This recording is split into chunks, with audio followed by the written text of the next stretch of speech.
Hello, my name is Ronald Chancey, and I have been asked to talk a little bit about why I am involved with Be the Bridge. So, to help describe who I am, I will use three words. The first word is grateful. I am grateful that I'm a child of God and that God saw to it that I can be part of His family and I can raise my children and work in my society under the love of God. The second word I like to use is disappointment. I'm disappointed as what has happened in our society, how the morals have decayed to the point where men, older people, are victims of younger people. Instead of honoring the elders, they robbing them, and it's just disappointing. I'm disappointed that the executive order by the president has caused many people to be out of jobs, and we don't know how to get things done with a smaller staff in our country. I'm disappointed that the church, God's bride, is split politically, and that one side is split for one party, the other side is split for the other party. That's disappointing. The third word that I use to describe myself is seasoned, old. I'm 79 years old. I'm a Vietnam era vet. And I've witnessed how God has connected dots throughout my life. By dots, I mean His direction, opportunity, and His timing to be where He wants me to do so I can do what He wanted me to do. Let's talk about this first dot. When I was a young boy in Chicago's West Side, Moody Bible Institute students, white kids, would come into our living room and teach us in our community, my boys and girls, my friends, the good news of Jesus Christ. I didn't know much about it then, but God had a plan. The second dot God connected in my life is as a teenager, we moved to the south side of Chicago, and we got involved at a church that was just getting started. And my responsibility was to escort my foster mom to the church where a white man was called by God to come into the inner city of Chicago and bring the gospel. Connected, dot two. The third dot came about when I was 33 years old. I just came back to God. I repented and turned my life around. And in the process, the church that I was attending, a couple had just came back from training.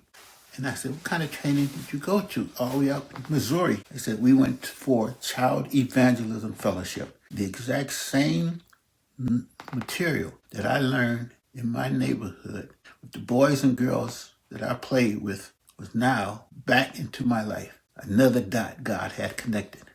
And I became a teacher of Child Evangelism Fellowship materials about 10 years, teaching in my living room, in my church, and at a community center.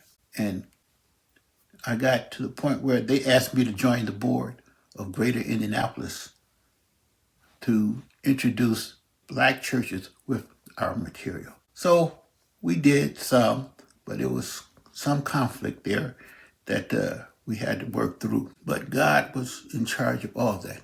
And all because He was connecting the dots. God's direction, opportunities, and timing. Even when I got to Indianapolis, the reason I got there was because God connected another dot. I had graduated from technical school in Chicago, and the company that was going to hire me had been found guilty of discriminating against blacks. They had to find, hire, and promote blacks within their company. So this research and development company hired me in 1973 in the midst of one of the biggest busing battles that was going on in this country at that time. They tried to bust both directions. It wasn't going to happen.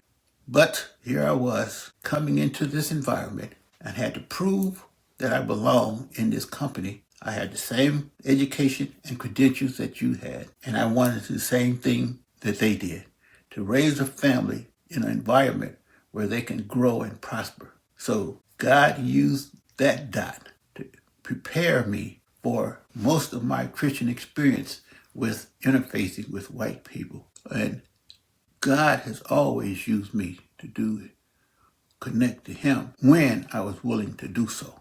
So, why did I get involved with Be the Bridge. The main reason I got involved with Be the Bridge was because I had already been called to do racial reconciliation at my church. I had moved to a multi-racial and a multicultural church. A couple hundred people at that time when I got there. And it was a couple years after I'd been there, the materials that we were using did not quite meet the need. Something was missing, and I couldn't put my finger on it until I read Be the Bridge book, and I discovered the main things that was missing. And that was that a person has to come to a point where they see the wrongs that was done, and they lament over those wrongs, repent, and willing to seek restitution to correct those wrongs.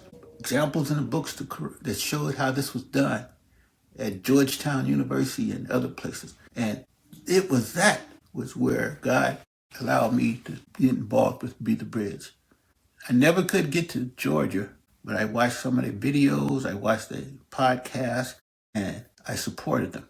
The reason why I supported Be the Bridge is because it was where God had me in the midst of racial reconciliation at my church. So, 3 things I have hope about. I have hope that God is sovereign and His will be done, even at the end of this age, especially at the end of this age. I also have hope for the young people that God is raising up all across the world to be on guard and to serve Him in these last days. And part of that hope also is my 6 grandchildren. As they're entering adulthood, that they continue walking and serving God to direct them in their life work. Thank you very much.